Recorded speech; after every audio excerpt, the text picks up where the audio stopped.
来了，客官。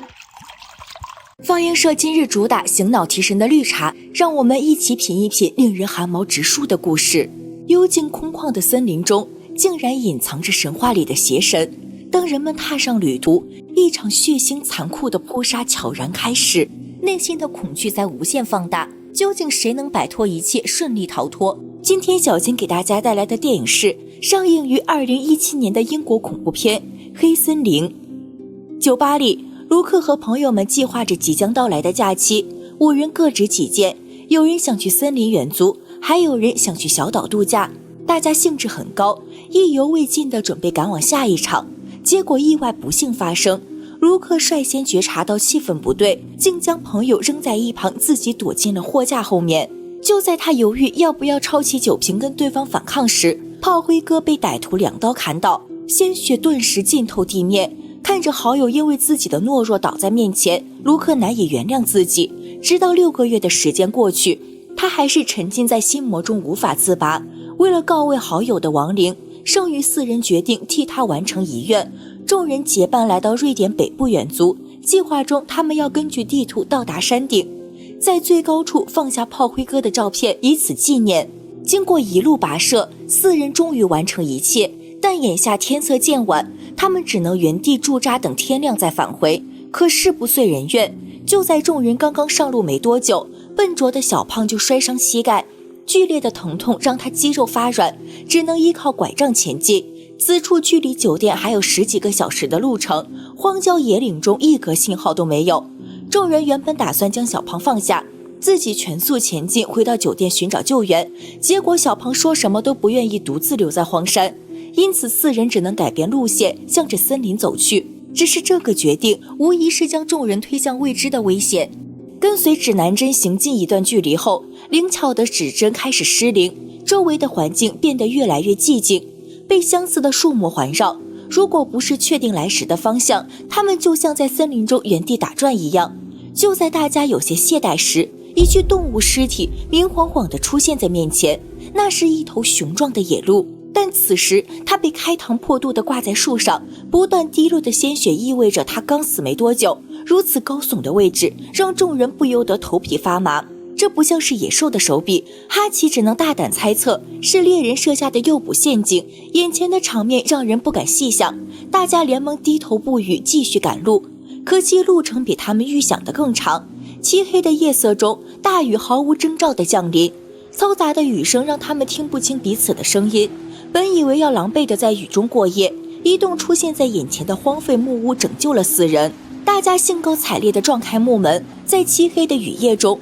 卢克似乎听到一声野兽咆哮，这让大家更加确定自己的行为十分正确。如果真的留在树林里扎营，很可能他们今晚就会成为野兽的美餐。有了房屋的庇护，大家得寸进尺地想将衣物烘干。菲尔在哈奇的指挥下前往2楼寻找木柴，小胖却在楼下做起打砸抢的行为。刺耳的声音让菲尔吓了一跳，门后的东西更是让他震惊。他连忙叫来楼下的同伴，只见空荡的小房间里竟然摆放着一尊诡异的雕像，看样子这应该是由稻草扎成，脖子以上光秃秃的没有脑袋，锋利的鹿角被当成双手，一双鸭蹼状的双脚支撑着整个身体。众人感觉雕塑阴森，不愿多待，连忙下楼升起炉火，周遭的温暖将寒意驱赶。哈奇分析起整件事情，他认为这一定是某种祭祀或者巫术，就连森林里那具尸体也与其相关。只是此处如此偏僻，究竟是什么人在祭祀何种神灵？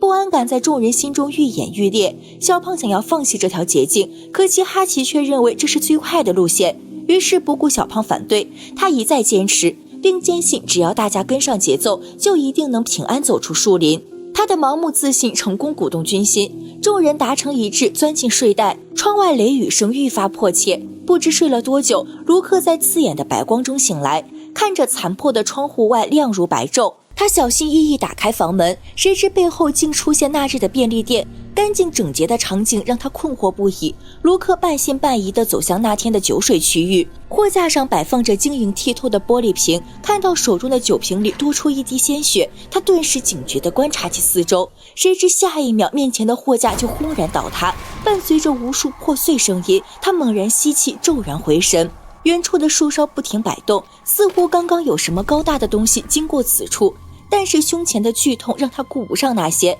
就在这时，木屋里响起同伴刺耳的尖叫，他推门而入，看着哈奇湿透的裤子，瞬间明白对方也刚刚经历过恐怖的幻境。此刻小胖蜷缩在角落不停抽搐，菲尔却下落不明。整间木屋只剩下2楼的房间，卢克鼓起勇气打开大门，竟看到菲尔一丝不挂地跪在雕像前，似乎在祈祷。对方发出剧烈的喘息和痛苦的哀嚎。面对菲尔的疑问，卢克也不知如何回答，只能让大家连忙收拾好装备，迅速上路。小胖顾不上自己的伤腿，步履蹒跚地来到房屋外面。此时哈奇正端详着屋外的树干，只见上面全部被刻满奇怪的符号，这像是一种警告，让所有人都因此不寒而栗。可即使面对如今的状况，哈奇依旧不愿原路返回，因为这意味着大家还要耽误一天，与其浪费时间，不如快速前进。但是小胖已经听不进去这种说辞，他决定顺着眼前的小路出发。见对方如此执拗的上路，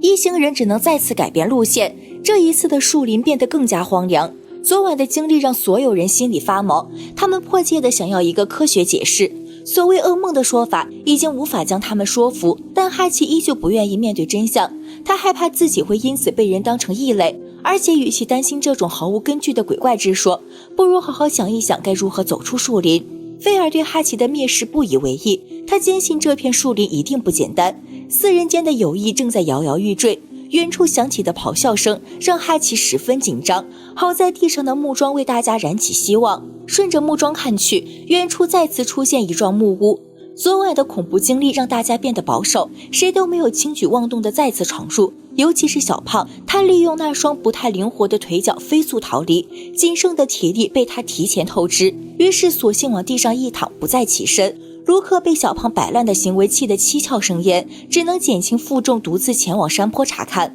顺着山坡走去，出现在他面前的依旧是一片树林。绝处逢生失败的卢克靠在树边懊恼不已，但远处的一抹人影让他神经紧张，没有看清对方究竟是什么。他将刚才的所见所闻一股脑道出，为了让大家不再怀疑自己的精神状况，他率先展示出胸前的伤口。小胖不想听他继续胡扯，气愤之余竟将炮灰哥的死因脱口而出。原来大家一直都知道卢克那日的懦弱，小胖甚至认为就是他害死了朋友。如果没有那个悲剧，他们根本就不会来到这片树林。卢克被对方戳到痛处，伸手和小胖扭打在一起，盛怒之下，团队彻底分崩离析。好在随后的最新发现让他们重新团结，这应该是一家4口留下的物品，但一张30多年前的信用卡让大家不寒而栗。这就意味着这些人已经遇害多时，而他们也很有可能步入后尘。今天他们依旧没有在夜色降临前走出树林，无奈众人只能在此安营扎寨。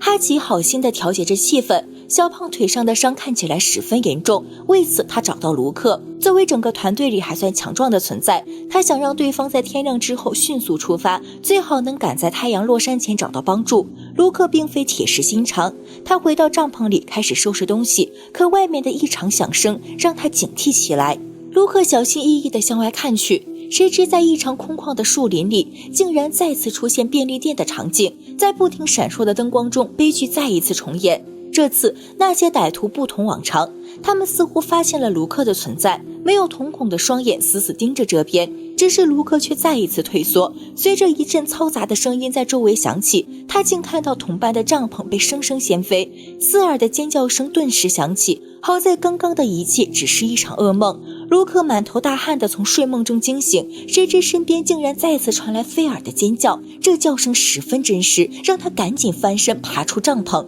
见到属于哈奇的帐篷被蛮力撕碎，他将帐篷里的小胖叫醒，准备搜索，但3人刚刚汇合，远处的丛林中就传来一声痛呼，那是哈奇的声音。伴随着尖叫声响起的还有不停的咆哮，3人连忙循着声音找去，可惜树林里迷雾重重，很快他们就失去方向，只能原地等待天亮。当晨曦终于驱散浓雾，依靠在树干上的3人再次起身，地上横七竖八地躺着不少树干，上面狰狞的痕迹诉说着昨晚的激烈。就在这时，打头的卢克停下脚步，那双熟悉的鞋子让他心灰意冷。见到昨晚还替自己打圆场的好兄弟，此刻竟被做成标本挂在树上，他跑到一旁不停呕吐。所有人都不忍直视好友的惨状，就像他们最先看到的那头雄鹿一样，哈奇也被开膛破肚地穿在树枝上。小胖被吓得跌坐在地。在处理完好友的尸体后，三人不得不加快脚步。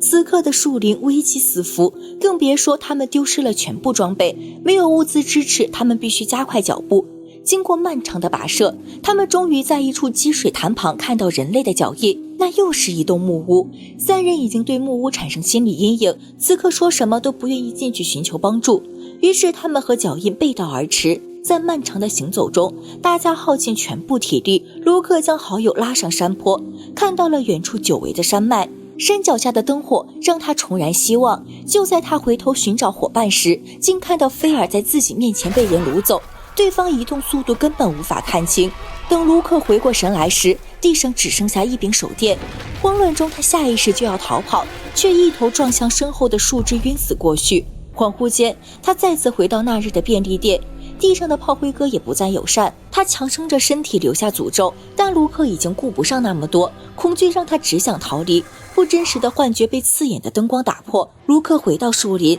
但此时天色已经完全漆黑。躲在树桩处的小胖叫住卢克，这一次他不想放弃同伴，于是架起对方一起向着出口跑去。可惜没跑多久，身后的响声让两人停下脚步，看着出现在阴影中的身影，一瞬间小胖感觉自己已经和对方对视。慌乱中，二人分不清方向，竟误打误撞找到一条小路，道路两旁点燃着明亮的火炬。在灯光的映照下，他们发现了失踪已久的菲尔。此时好友成为第三个祭品，正浑身是血地挂在树梢上。顾不上拯救对方，卢克拉着小胖闯进木屋，还没等他们看清屋子里的人影，就已经被人在身后打晕。等到两人从昏迷中苏醒，他们已经被困在暗无天日的房子里。透过墙上的缝隙可以看到，人们正在屋外不停忙碌。就在卢克想要挣脱绳子逃跑时，一名老妇人带人进入房间，看着对方胸前的疤痕，卢克想起自己身上的伤口，一旁的小胖没有这种标记，于是一帮大汉蜂拥而上，将他蒙起脑袋带出房间。楼顶上传来小胖痛苦的嘶吼。不知过了多久，满身伤痕的小胖被扔回房间，似乎是知道自己死期将至。小胖讲述起自己的噩梦，原来在梦中他就已经看到未来，他就是最后一个祭品，在无数死人手中受尽折磨。有一瞬间，他还看到了自己的家人。卢克在对方的遗言中泪流满面，他想要拯救自己的好友，但仪式却已经开始。为此，他折断自己的拇指挣脱绳索，可最终还是晚了一步。在剧烈的痛苦下，他看到小胖面前出现一个巨大的身影，所有人在见到身影时纷纷跪倒。见到最后一个同伴离开，卢克万念俱灰。看着进来给自己送饭的妇女，卢克藏起已经挣脱的双手，开口询问。在交谈中，他得知那个高大的身影居然是洛基的私生子。在大家的供奉下，邪神给予众人永生，于是所有人都崇拜着他，每年都会为其献上祭品。妇女教导卢克要去供奉邪神，否则下场就会和他的同伴一样。但卢克却十分不解，为什么邪神要选择自己作为信徒？对此，女人表示，卢克身上背负着沉重的痛苦，就是那日便利店的经过。但卢克不愿同流合污，更不想坐以待毙。在女人离开后，他循着一阵诡异的声音来到2楼，里面竟然坐满已经枯朽的尸体。想起小胖最后的叮嘱，他用火把房屋里所有干尸尽数焚烧。那些干尸极其诡异，虽然皮肤早已失去弹性，但还没有丧失生命。感觉到烈火的灼烧，他们发出嘶哑的痛呼。但卢克充耳不闻，将楼梯口的老妇人打倒后，随即就来到杂物室寻找武器。木屋在焚烧的烈火中摇摇欲坠，随着火星落下，门口出现一个高大邪恶的身影，仅和对方对视一眼，就让卢克落荒而逃。不过邪神的注意力还在面前的女人身上，在火光的映照下，羊头鹿身的模样极其怪异，无数骨刺排列在脊背之上，尤其是那颗巨大的脑袋上，似乎还是一个人形的模样。卢克惊悚地看着那双小手，轻而易举地举起尸体，血脉中觉醒的勇气让他扣动扳机，但这就像在给对方挠痒痒一般，没有造成任何伤害，反而将邪神的注意力吸引至此。看到自己的信徒竟然向自己开枪，他嘴里发出怒吼的咆哮，奔袭而来。漆黑的丛林中开始出现破败的便利店，这幻境一真一假，卢克只能踉跄着在货架中穿行。可惜他的动作还是慢了一拍，邪神愤怒地冲出将他撞倒，眼看着对方直立起身子准备接受卢克的跪拜，卢克体会到对方的意图，愤然起身，哪怕邪神将他再一次踩在脚下，他也没有屈服，反而抓起不远处的铁斧凶狠反击。当锋利的斧头砍破皮肤，卢克终于有机会向着远处的光明冲刺，邪神在他身后穷追不舍，可看到天边缓缓升起的太阳，他还是停下脚步。在依旧阴暗的树林中，邪神不停发出愤怒的咆哮，卢克也不甘示弱，发出同样悲痛的嘶吼。这次的旅行让他失去太多，但是当他终于愿意起身反抗时，卢克摆脱了内心的恐惧，在光明中获得了重生。本片作为2017年的恐怖片，在剧情前期，观众一直处于一种未知的恐惧，就像影片中的主人公们一样，未知的神秘和虚实交错的恐惧让人几乎崩溃。邪神那种杀人诛心的能力，从内而外将人击垮，整体像是一种以救赎为主的隐喻。神秘莫测的邪神如同人们心中的恐惧，而卢克难以面对的事实就是好友的惨死。从始至终，他都想证明自己并非懦夫，无论是欣然接受哈奇的提议，还是自损800的想要救出小胖，所有的行为都像是一种赎罪，只是潜意识里的逃避始终萦绕在心中，但极度压抑之后的反弹十分畅快。所以在最后逃脱邪神的控制时，他用尽全身力气反击，这让他不仅逃出过去的桎梏，更是让他在爆发中完成救赎。不过这种内核在恐怖片里好像不够有力，用其他同伴换来的自我救赎显得有些本末倒置，毕竟其他人究竟做错了什么呢？不知道你们对这个结局的看法如何？欢迎大家在评论区和小青留言讨论。好了，小青放映室要打烊了，如果喜欢小青制作的影片，记得帮小青点个赞，你们的鼓励是小青坚持不懈的动力。我们下期不见不散了，爱你们，啊。